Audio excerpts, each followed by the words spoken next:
Ogai madun buch siasa mar ODM Laktar Oburu Oginga korone to pomokalo chino nindo mar yawayanga gedo mar ndach gachukolo kata mar SGR mano bende ne otim kata ne obagi bumunidi mano Kisumu odichieng ma kawuono.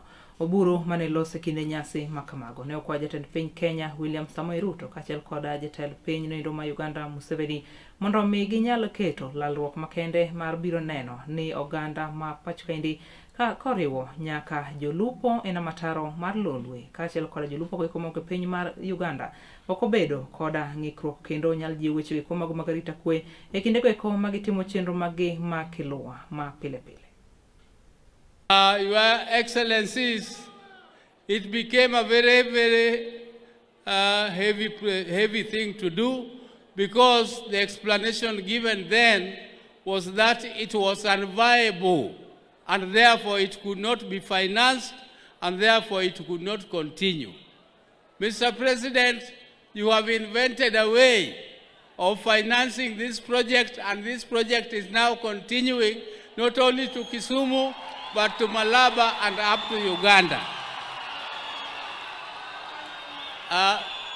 But Mr. President, I now wonder how an unviable project 5 years ago has become viable 5 years later.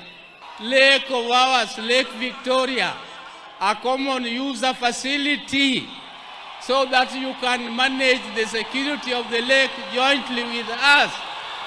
We don't want harassment from our side and from your side.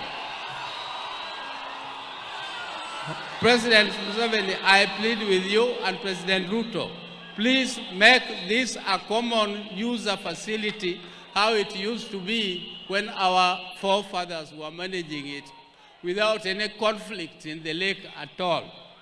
I don't want to speak much more than that, but I think this infrastructure is going to open development in East Africa. It is also a show that Kisumu now is looked at from a different mirror. The mirror with which Kisumu is looked at is now different, and we are going to continue together in Kenya.